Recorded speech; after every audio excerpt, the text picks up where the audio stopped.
Aujourd'hui, le 9 Av, Tisha B'Av, en ce jour, se sont déroulés dans l'histoire d'Israël des événements douloureux pour lesquels des Chachamim nous ont demandé d'adopter un comportement adéquat à ce qu'ils appellent la Avelut, le deuil, de la destruction du premier et du second temple, des différentes guerres et drames qui se sont déroulés dans l'histoire du peuple d'Israël, dont tout cela trouve son origine dans la faute des explorateurs, les Meraglim, tels que nous l'enseignent les maîtres.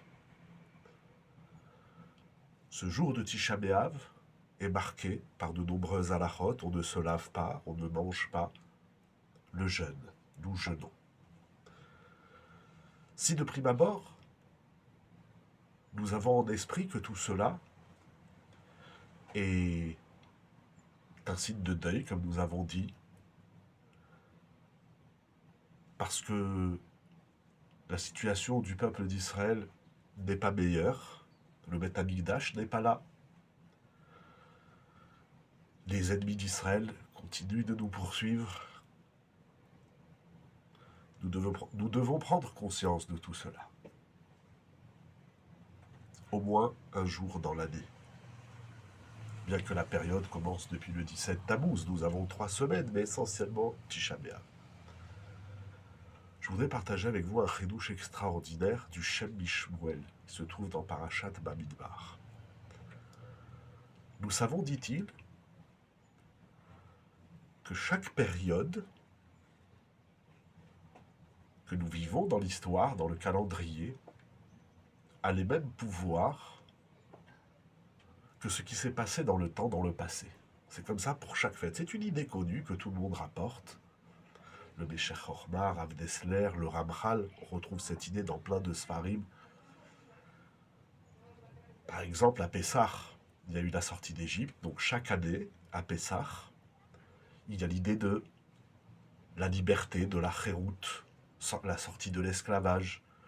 À Shavuot, il y a eu le don de la Torah, donc chaque année, à Shavuot, il y a cette énergie du don de la Torah. Et ainsi de suite pour tous les événements, Hanouka, Purim, etc. Qu'est-ce que nous avons de Tisha B'Av?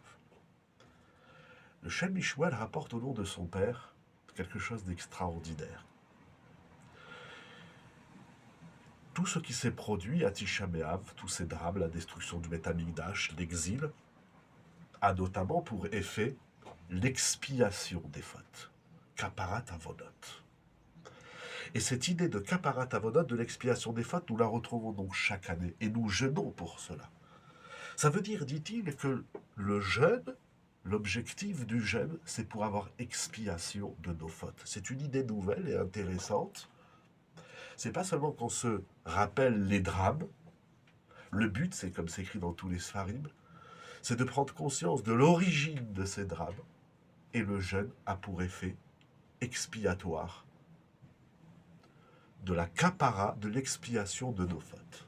C'est une idée nouvelle et intéressante, parce qu'il sort de ça quelque chose de positif. On se remémore le passé, on prend conscience, on jeûne, et nos fautes sont expiées. Tisha B'Av, c'est comme Kippour, parce que tout ce qui s'est passé n'est pas, dans le passé, n'est pas pour une punition, mais au contraire, c'était pour nettoyer, pour expier les Avérotes. Les enfants d'Israël, quand ils ont vécu cela, au moment présent, ils ont reçu l'expiation de leurs fautes. Eh bien, chaque année, on retrouve cette énergie à Tisha B'Av, ce concept de l'expiation des fautes. Tisha B'Av, c'est un jour, à travers le jeûne, de Kaparat Avonot. Qu'Akadosh Baruch Hu nous permette de passer un bon jeûne, même si c'est difficile, il fait chaud, etc. Et qu'à travers ce jeûne, nous prenons conscience de nos erreurs pour ainsi avoir l'expiation de nos fautes et Be'ezrat Hashem connaître des jours meilleurs pour nous.